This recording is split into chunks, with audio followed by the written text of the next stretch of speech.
Assalamu alaikum students, welcome back to online study of Max Divine. As you know, I am Gulshan Parveen, your online Dinya teacher. I hope you all are fine and fantastic.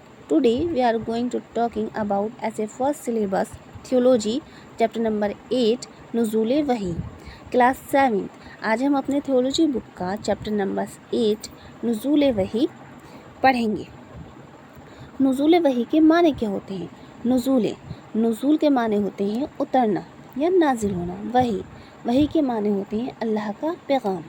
नुज़ूल वही के माने हुए अल्लाह ताला का पैगाम या हुक्म जो नबियों पर नाजिल होता था. चैप्टर पढ़ना स्टार्ट करते हैं.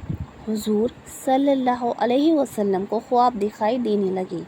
आप जो कुछ ख्वाब में देखते इसी तरह हो जाता था. हमारे हुजूर जो अपने ख्वाब में देखते थे हकीकत में ऐसा ही हो जाता था. ये रिसालत का आगाज़ था. रिसालत के माने होते हैं नबी होने की. आगाज़ के माने होते हैं शुरू की.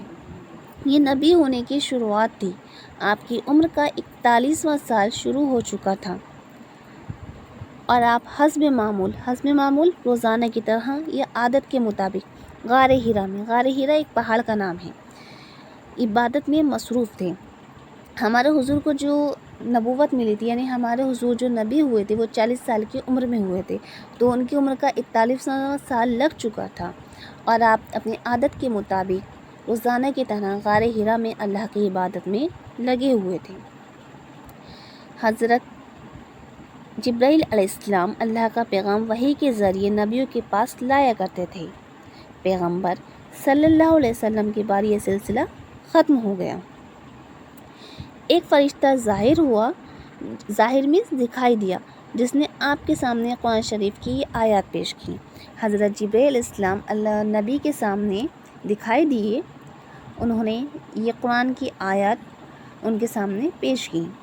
हज़रत जिब्राइल अलैहिस्सलाम अल्लाह के ख़ास फरिश्ते थे जो नबियों तक अल्लाह का पैगाम पहुंचाते थे. 1,24,000 लगभग अम्बिया दुनिया में तशरीफ़ लाए तो उन तक अल्लाह का पैगाम हज़रत जिब्राइल अलैहिस्सलाम ही लेकर आए. हमारे हुजूर मोहम्मद सल्लल्लाहु अलैहि वसल्लम हमारे आखिरी नबी हैं, तो यहाँ पर आपका जो सिलसिला है हज़रत जिब्राइल अलैहिस्सलाम का पैगाम लाने का वो ख़त्म हो जाता है. तो एक दिन हमारे हुजूर गारे हिरा में अल्लाह की इबादत कर रहे थे कि जिब्राइल अलैहिस्सलाम आए और उन्होंने ये आयत पढ़ी. इक़रा बिस्मि रब्बिकल्लज़ी खलक़ल इंसाना मिन अलक़ इक़रा व रब्बुकल अकरमुल्लज़ी अल्लमा बिल क़लम अल्लमल इंसाना मा लम यअलम. तर्जुमा, जिसके माने हैं अपने परवरदिगार के नाम से पढ़. हज़रत जिब्राइल अलैहिस्सलाम ने कहा, ए नबी पढ़ो अपने रब के नाम से जिसने पैदा किया, जिसने इंसान को जमे हुए खून से पैदा किया. पढ़ और तेरा परवरदिगार बड़ा करीम है, कर्म करने वाला है, जिसने कलम के ज़रिए से इल्म सिखाया और इंसान को वो सब कुछ सिखाया जो वो नहीं जानता था. इस जो आयत जो उन्होंने हज़रत जिब्राइल अलैहिस्सलाम ने पढ़ी उनके माने थे, पढ़ो अपने रब के नाम से. ए नबी पढ़ो अपने रब के नाम से जिसने इंसान को पैदा किया खून के लोथड़े से. पढ़ो तुम्हारा परवरदिगार बहुत करम करने वाला है, जिसने कलम के ज़रिए से इल्म सिखाया जो इंसान नहीं जानता था.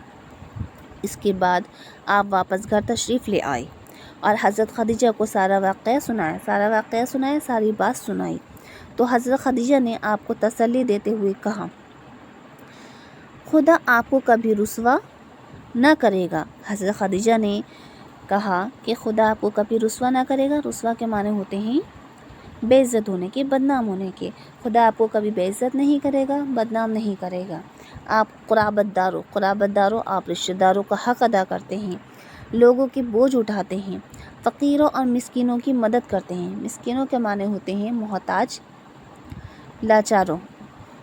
तो आप फ़कीरों और मोहताजों की मदद करते हैं, बेसहारों की मदद करते हैं, मजबूरों की मदद करते हैं, मुसाफिरों की मेहमान नवाजी करते हैं और आप लोगों की मुसीबतों में काम आते हैं. हज़रत खदीजा ने ये सारी बातें हुज़ूर सल्लल्लाहु अलैहि वसल्लम से कहीं. तो इस चैप्टर में نزول وحی کے بارے میں بتایا گیا تھا کہ کس طرح ہمارے حضور پر وحی نازل ہوئی، یعنی کس طرح حضرت جبرائیل علیہ السلام اللہ کا پیغام ہمارے نبی تک لے کر آئے۔ غار حرا میں ہی حضور صلی اللہ علیہ وسلم پر قرآن پاک اتارا گیا تھا۔ اللہ کی پاک کتاب قرآن پاک جو نازل ہوئی تھی وہ حضور صلی اللہ علیہ وسلم پر غار حرا میں نازل ہوئی تھی۔ تو جو آپ کا چیپٹر ہے وہ یہاں پر کمپلیٹ ہو جاتا ہے۔ آئی ہوپ کہ آپ کو چیپٹر سمجھ آ گیا ہوگا۔ If you have any problem, you can ask me. Thank you and have a nice day.